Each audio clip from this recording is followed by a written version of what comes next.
இந்த சின்ன திரையை பார்த்துட்டு இருக்கிற எல்லா சகோதரர்களுக்கும் என் வணக்கம். 7 தலைமுறையா 208 வருஷமா தொடர்ந்து சித்த வைத்தியம் செஞ்சுட்டு வந்த நம் சிவராஜ் தாத்தாவின் பேரன் நான். சேலம் சிவராஜ் சித்த வைத்தியசாலையின் மருத்துவ முகாம்கள் எல்லா இடத்துலையும் தொடர்ந்து நடைபெறும். இதுக்கு உங்க அன்பும் ஆதரவும் எங்களுக்கு எப்பவும் தேவை. எப்பயும் ஏண்டா பேர பசங்களா இந்த மாதிரி தப்பு பண்றீங்க அப்படின்னு சொல்லும் நம்ம அன்பு சிவராஜ் தாத்தாவின் ஆசிர்வாதத்துடன் அவர் கூறிய அறிவுரைகளை உங்களுக்கு சமர்ப்பிக்கிறேன். நீங்கள் தொடர்பு கொள்ள வேண்டிய முகவரி சேலம் சிவராஜ் சித்த வைத்தியசாலை, அண்ணா பூங்கா பின்புறம், தமிழ்ச்சங்கம் ரோடு வழியாக ராஜாராம் நகர், சேலம் 7. தொடர்பு கொள்ள வேண்டிய எண் 9842739500 9842713500 9842722500. சென்னை கிளை ஆபீஸ் தினசரி காலை 7 மணி முதல் மாலை 8 மணி வரை. புதிய எண் 10/4, வீரபத்ரன் தெரு, வள்ளுவர் கோட்டம் அருகில், VIP கேட்டின் எதிரில், நுங்கம்பாக்கம், சென்னை 34. Phone 28236780 and 28230072. ஈரோடு கிளை ஆபீஸில் தினசரி காலை 8 மணி முதல் மாலை 7 மணி வரை. சிவராஜ் சித்த வைத்தியசாலை, பெருந்துறை ரோட், செந்தில் நரம்பியல் எதிரில், கோவை மெடிக்கல் ரோடு வழியாக, Gandhi Nagar, water tank road.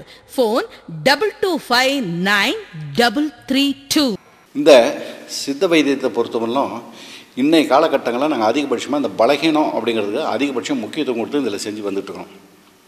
ஏன் இந்த பலகீனத்துக்கு அதிக முக்கியத்துவம் கொடுத்து இந்த சித்த வைத்தியத்தை செய்கிறோம் அப்படின்னாக்க, சித்த வைத்தியத்தில் சின்ன வயசு பசங்க 10 வயசு பையன் தவறு செய்ய ஆரம்பித்து 10 வயசு பையன் தவறு செஞ்சுக்கிட்டே வரான். படிப்படியாக தவறு செஞ்சுக்கிட்டே வரும்போது அவன் படித்து ஒரு தகுதியான ஸ்டேஜுக்கு வரத்துக்குள்ளே தன் முழு சக்தியை இழந்து எதுக்குமே தகுதி இல்லை அப்படிங்கிற ஸ்டேஜில் வந்துக்கிட்டு இருக்கிறான். அது ஒரு சில பசங்க அதிகபட்சமாக படித்து திறமை மிக்க மாணவர்களாக ஒரு சாதனை படைக்கக்கூடிய அளவுக்கு வந்துட்டு இருக்கிற காலகட்டங்களில் படித்து முடித்து ஒரு ஸ்டேஜுக்கு ஒரு வேலைக்கு போகும்போது, ஒரு உத்தியோகத்துக்கு போகும்போது, அப்பா அம்மா திருமணம் பண்ணணும், திருமணத்துக்கு தகுதியாக இருந்துட்டேன், உன்னை கல்யாணம் பண்ணணும் அப்படிங்கும்போது பார்த்திங்கனாக்கா, திருமணத்துக்கே தகுதி இல்லாமல் திருமணமே பண்ண முடியாத சூழ்நிலையில் தான் தலையிலேயே மண்ணை வாரி போட்டுக்கிற வாலிபர்கள் அதிகபட்சமாக இன்னைய காலகட்டங்களில் இருந்துகிட்ருக்காங்க.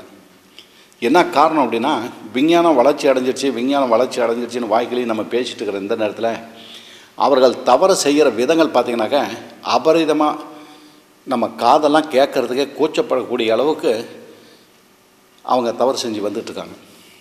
அதே மாதிரி வயோதிகர் ரிட்டையர்மெண்ட் ஸ்டேஜில் அவங்க வாழ்க்கை என்ன மாதிரிலாம் அமையணும், அவங்க வாழ்க்கை எந்த மாதிரிலாம் இருக்கணும் அப்படிங்கிறத மறந்து அவங்க வாழ்க்கையை எந்த அளவு குட்டிச்சவர் பண்ணி சின்ன பின்னப்படுத்தி இவங்கெல்லாமா இந்த தவறு செய்கிறாங்க அப்படின்னு மக்கள் பார்த்து வெறுப்படக்கூடிய ஸ்டேஜில் வந்துட்டுருக்குறவங்க. இந்த 3 பிரிவை நான் ஒவ்வொரு பிரிவாக நான் சொல்லி வந்துட்டுருக்கேன். இந்த பலகீனத்தில் பாதிக்கப்படும் போது தெரிஞ்சோ ஒருத்தன் தெரியாமல் தவறு செய்கிறான். ஒரு நாளைக்கு 2 முறை தப்பு செய்கிறான், 3 முறை தவறு செய்கிறான். 3 முறை தவறு செய்யும்போது உச்சந்தலையிலேருந்து கால் அடிபாங்க உள்ள நாடி பூரா சீராக வலுவிழந்துடுது.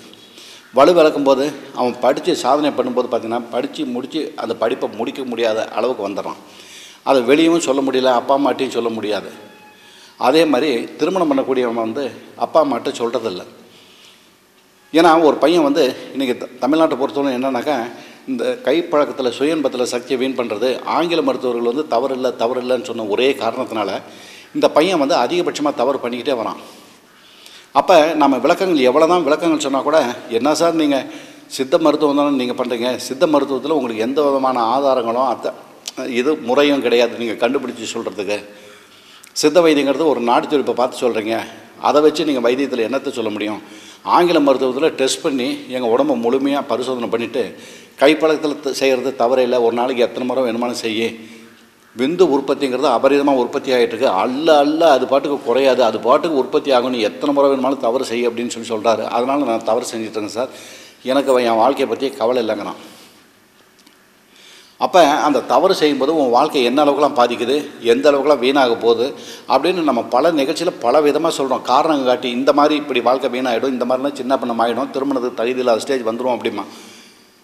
இல்லைப்பா, ஆங்கில மருத்துவரே சொல்கிறார், நீ சித்த வைத்தியம், சாதாரண சித்த வைத்தியம், தமிழ்நாட்டில் உனக்கு என்ன மரியாதை இருக்குது, என்ன இது இருக்குது, உனக்கெல்லாம் என்ன தெரியும், எந்த இதை வச்சு நீ ப்ரூவ் பண்ண போகிற அப்படிங்கலாம். அப்போ இந்த நேரத்தில் நம்ம வந்து ஏன்னா இளம ரத்தம் அதிகமாக உற்பத்தி ஆகிட்டு இருக்கிற இந்த நேரத்தில் நம்ம எந்த விஷயங்கள் சொன்னாலும் அவன் வந்து ஏற்றுக்கக்கூடிய ஸ்டேஜில் இல்லை. ஏன்னா முதல்ல கைப்பழக்கத்தில் செய்யும்போது முதல்ல 2-3 மாதம் பார்த்திங்கன்னா அற்புதமாக இருப்பான். 6 மாதம் வந்தாலும் அற்புதமாக இருப்பான். 1 வருஷம் வந்தாலும் அப்படி சும்மா ஆள் திடகாத்திரமாக கம்பீரமாக உடம்பு சும்மா தெம்பு உற்சாகமாக இருப்பான். நம்ம சொல்கிற இது வந்து அவனுக்கு தெரியாது, காதில் ஏற்காது. அப்போ அவன் செய்கிற தவறுகளை செஞ்சுட்டே இருப்பான். செய்ய செய்ய என்ன சொல்லுவான், உடம்பு ரொம்ப உற்சாகமாக இருக்குது, ரொம்ப தெம்பாக இருக்குதுன்னு அப்படி சும்மா ரொம்ப பிரமாதமாக இருப்பான். அப்போ நம்ம எதை சொன்னாலும் அந்த நேரத்தில் வந்து அவன் ஏற்றுக்கக்கூடிய செயல் இல்லை. அப்போ நம்ம சொல்லுவான், டே கண்ணு, என்னுடைய தமிழ்நாட்டில் பிறந்த எனது பேர பசங்களா மகன் போன்ற வாலிபர்களா இந்த மாதிரி தவறு செஞ்சால் நான் சொல்கிற விஷயங்கள் இல்லைப்பா, நான் சொல்கிற விஷயங்கள் இல்லை. இது வந்து அகஸ்திய முனிவர் அந்த காலகட்டங்கள்லேயே 18 சித்தர்களில் ஒரு சித்தர் பாடி வச்சிருக்கிறாரு.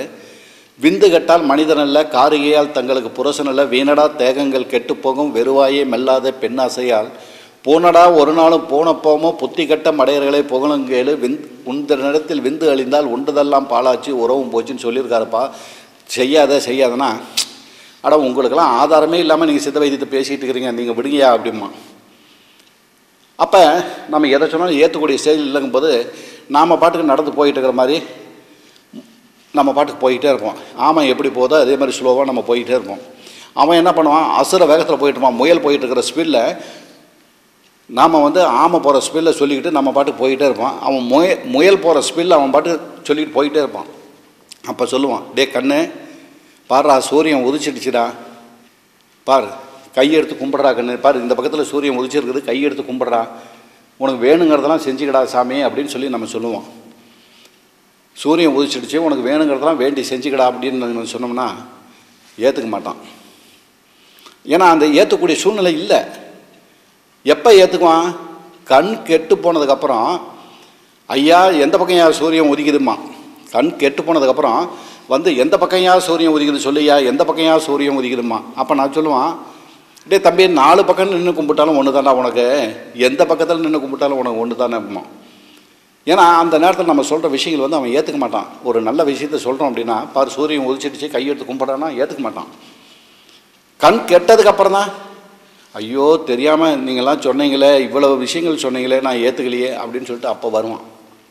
எப்போ வருவான் அப்படின்னா, 1 வருஷம் தவறு செய்வான், 2 வருஷம் தவறு செய்வான் தெரியாது. 2 வருஷத்துக்கு மேலே உச்சந்தலையிலேருந்து கால் அடிபாங்க உள்ள நாடி நமக்கு பூரா சீராக வலுவிழந்து உடம்புல இருக்கிற சத்து பூரா குன்றி போயிடும், எதுக்குமே தகுதி இல்லாத ஸ்டேஜில் வந்துடும். அப்போ எப்படி வருவான், கை கால் அசரைக்க வருவான், ஞாபக சக்தி குறையும், தலை மயக்கம் வரும், தன்னைத்தானே நம்பக்கூடிய அளவு சக்தி கொடுக்காது, எதில் எடுத்தாலும் சந்தேக எண்ணங்கள். சின்ன உதாரணம், வீட்டை பூட்டிகிட்டு போவான், போட்டணுமான்னு இழுத்து பார்ப்பான், அவனுக்கே சந்தேகம் வந்துடும். அந்தளவு ஞாபக சக்தி கம்ப்ளீட்டாக குறைச்சிக்கிட்டு வரும்போது தான் இந்த கழுத்துக்கு மேல் பகுதியும் இடுப்பினுடைய கீழ் குருத்தும் பார்த்திங்கன்னா கொஞ்ச நேரம் இப்படி உட்காந்துக்கிட்டு இருப்பான். அப்படியே சாமி என்னடா இப்படி வலிக்குது அப்படிமா. உட்காந்துட்டு இருக்கிற சின்ன வயசு பையன், அழகான சின்ன வயசு பையன் உட்காந்துட்டு தான் முதுகு நடுத்தண்டு வலிக்குது, இடுப்பு கீழ் குருத்து வலிக்குதுமா. அந்த சமயம் வந்து ஆண்குறி வந்து ரொம்ப சிறுத்து சின்னதாகிட்டே வந்துடும், முன்னிருந்த நீளம் இருக்காது, பருமன் இருக்காது. அப்போ தான் இந்த சித்த வைத்தியரை பற்றி நினைப்பான், என்னடா இந்த சித்த வைத்தியர் சொன்னார், ஆங்கில மருத்துவர் அல்லல்ல குறையாது அது பாட்டுக்கு வந்துக்கிட்டே இருக்கனாரு, நம்ம 2-3 வருஷம் தவறு செஞ்சிட்டோம், இந்த மாதிரி வாழ்க்கை வந்துருச்சே என்னடான்னு பயம் வரும்போது தான் அப்போ இந்த சித்த வைத்தியரை பற்றி நினைக்கும்போது சரி வந்து ஆலோசனை பண்ணலான்னு பார்ப்பான். ஆலோசனை பண்ண வரும்போதே பார்த்திங்கனாக்கா அவனுடைய நாடி துடிப்பு பார்க்குறோன்னு வச்சுங்க. நாடி துடிப்பை பார்க்குறதுக்கு முன்னாடியே நம்ம ஆஃபீஸை பொறுத்தவரையிலும் எப்படின்னா, ஒரு பையன் அங்கேருந்து வரான் அப்படின்னா அந்த பையன் நடந்து வரும்போது என்ன மாதிரி இருக்கிறான், நின்றுட்டு இருக்கும்போது என்ன மாதிரி இருக்கிறான், உட்காந்துக்கிட்டு இருக்கும்போது என்ன மாதிரி இருக்கிறான், உட்காந்துட்டு இருக்கும்போது அவனுடைய சாஞ்சி உட்காந்துருக்கும்போது அவனுடைய செய்கைகள் என்ன மாதிரிலாம் இருக்குது, அவன் முகத்தை பார்த்தோன்னா அவன் என்ன மாதிரி இருக்கான், கண் குழி விழுந்து கண்ணை ஒடுக்கல் தான் என்ன மாதிரி சூழ்நிலையில் இருக்கிறான் அப்படிங்கன்னு அவனை பார்த்தோன்னே நம்மளால் கண்டுபிடிக்க முடியும். நாடி பார்த்து சொல்லணுங்கிற அவசியமே கிடையாது. அப்போ ஒரு பையன் தவறு செய்கிறாங்கும்போது 1 வருஷம் தவறு செய் பிரச்சனையே இல்லை, 2 வருஷம் தவறு செய் அதுவும் பிரச்சனை இல்லை. சித்த வைத்தியத்தில் வந்து கண்டிப்பாக உன்னை வந்து ஒரு மனுஷனாக்கி ஓரளவு குணப்படுத்தி கொடுத்துடலாம். அதே 3 வருஷம் 4 வருஷத்துக்கு மேலே போச்சுன்னா குதிரைக்கு என்னைக்கு கொம்பு முளைக்குதுன்னு சொல்கிறாங்க இல்லையா, அந்த மாதிரி குணப்படுத்துறது வந்து எந்த மருத்துவம் இல்லை, உலக நாடுகளில் எந்த மருத்துவத்தில் போனீங்கனாலும் எதுலேயுமே பண்ணி கொடுக்க முடியாது. உன் வாழ்க்கை வந்து சின்ன பணம் அடையக்கூடிய ஸ்டேஜ் வந்துடுது. 20-25 வயசு வரத்துக்குள்ளேயே உன் வாழ்க்கை வந்து சின்ன பணம் அடைஞ்சு எதுக்குமே தகுதி இல்லை அப்படிங்கிற ஸ்டேஜ் வந்ததுன்னா மீதி வாழும் காலங்கள்லாம் உன் வாழ்க்கை என்னடா கண்ணாகும் அப்படிங்கிற எண்ணம் வந்து பயம் வந்து அப்போ தான் அவன் மனசில் வந்து உறுத்த ஆரம்பிக்கும். அந்த உறுத்த ஆரம்பிக்கும் போது இந்த கழுத்துக்கு மேல் பகுதின்னு சொல்கிறோம் இல்லையா, இந்த கழுத்துக்கு மேல் பகுதியும் இடுப்பினுடைய கீழ் குருத்தும் வலி வரும். இந்த கழுத்துக்கு மேல் பகுதியும் இடுப்பினுடைய கீழ் குருத்தும் வலி வரும்போது பார்த்திங்கனாக்கா இப்படி உட்காந்துட்டு இருக்கான்னு வச்சுங்க, சின்ன வயசு பையன் 20-25 வயசு பையன் கூட பார்த்திங்கன்னா அடி அம்மா முடியல சாமி எது இப்படி இடுப்பு வலிக்குது அப்படிமா. நல்லா இருக்கிற பையன் பேண்ட் ஷர்ட் போட்டுக்கிட்டு ஜெய்ஜாண்டிக்காக அப்படியே அழகு சென்ற பையனாக இருக்கிறவங்க கூட அடி அப்பா முடியலடே அம்மா. என்னென்னா இடுப்பு அடி குருத்து வந்து வலியாக வரும். அப்போ இருக்கிற சத்தில் பூரா எல்லா சத்தும் குறைஞ்சி முதுகு நடுத்தண்டனுடைய சத்து குறையும் போது தான் அந்த பாதிப்பு வந்து அவனுக்கு வெளியே தெரிய ஆரம்பிக்குது. அப்போ தெரிய ஆரம்பிக்கும் போது என்ன செய்யும், ஆண் கூறினுடைய அளவு பார்த்திங்கன்னா முன்னிருந்து நீளம் கிடைக்காது. ஏன்னா கைப்பழக்கத்தில் தவறு செஞ்சுக்கிட்டே போகிறான், தவறான பெண்ணுக்கிட்ட போகிறான், தன்னோட வயசில் மூத்த பெண்ணிட்ட போகிறான். கைப்பழக்கத்தில் தவறு செய்கிறான், தன்னோட வயசில் மூத்த பெண்ணிட்ட போகிறான், தவறான பெண்ணிட்ட போகும்போது செக்ஸ் சம்மந்தப்பட்ட விஷயங்கள் இன்னும் தவறு தான் அப்படின்னு சொல்ல முடியாது. ஏன்னா நம்ம காதில் கேட்கறதுக்கே சங்கட்டமாக இருக்கும். அவ்வளோ விதவிதமான தவறுகள்லாம் செஞ்சு வந்துக்கிட்டே இருக்கும்போது ஆண்குறி சிறுத்து சின்னதாகிட்டே வரும். அப்போ தான் அவன் வந்து இந்த நிலைமையை வந்து உணரக்கூடிய ஸ்டேஜ் வரும். ஆண்குறி சிறுத்து சின்னதாக என்னடா முன்னாடி எப்படியோ இருந்த நீளம் எப்படியோ இருந்த விரைப்புத்தன்மை எந்த மாதிரிலாம் இருந்தது இன்றைக்கி என்ன இந்த மாதிரி ஆயிடுச்சேங்கும்போது அவன் மனசில் பயம் ஆகிப்படும். பயம் ஆனவுடனே அப்படியே நாடி நமக்கு போகிறான் வலுவிழந்து ஐயோ என்னடா இந்த மாதிரி வாழ்க்கை ஆகிப்போச்சே அப்படிங்கும்போது தான் அப்போ தான் வந்து இந்த சித்த வைத்தியனை பற்றி நினைப்பான். எப்போ உனக்கு என்னடா ஆதாரம் இருக்குது, உனக்கு என்னடா தகுதி இருக்குது, சித்த வைத்தியம்னா உங்களுக்கு என்னடா தெரியும் அப்படிமா. அப்போ நம்ம வாயை மூடிக்கிட்டு எனக்கு ஒன்றுமே தெரியாதரா கண்ணு, நீ எப்படி வேணுமாலும் இரு, நான் சொல்கிறத கேட்க மாட்டேன், ஒரு காலகட்டங்களில் தேடி வருவேன், அப்போ நான் பேசிக்கிறேன் அப்படின்னு விட்டுருவோம். அப்போ நம்ம சொல்லுவோம், டே கண்ணு என்னுடைய தமிழ்நாட்டில் பிறந்த பேர பசங்களா மகன் போன்ற வாலிபர்களா, கண்ணு தெரியும் போதே சூரிய நமஸ்காரம் பண்ணுங்கடா, கண்ணு தெரியும் போதே சூரிய நமஸ்காரம் பண்ணு, பாரு சூரியன் உதிச்சிடுச்சு கையெடுத்து கும்பிடுங்கடான்னு சொல்லுவோம். கேட்க மாட்டான். அப்போ அந்த பையன் வருவான், ஆன்மத்தன்மை இழந்து ஒரே ஒரு முறை கைப்பழத்தில் செய்கிறது கூட அந்த ஆன்மத்தன்மை விரைப்புத்தன்மை கிடைக்காம கஷ்டப்பட்டுக்கிட்டு வந்து அழுக ஆரம்பிப்பான். அப்போ சொல்லுவான், தாத்தா நீங்கள் சொன்னீங்களே தெரியாமல் தப்பு பண்ணிட்டேன் தாத்தா, இனிமேல் தப்பே பண்ண மாட்டேன் தாத்தா, என் வாழ்க்கையில் அந்த கெட்ட பழக்கத்தை கண்ணில் நினச்சி கூட பார்க்க மாட்டேன்னு அழுவான்.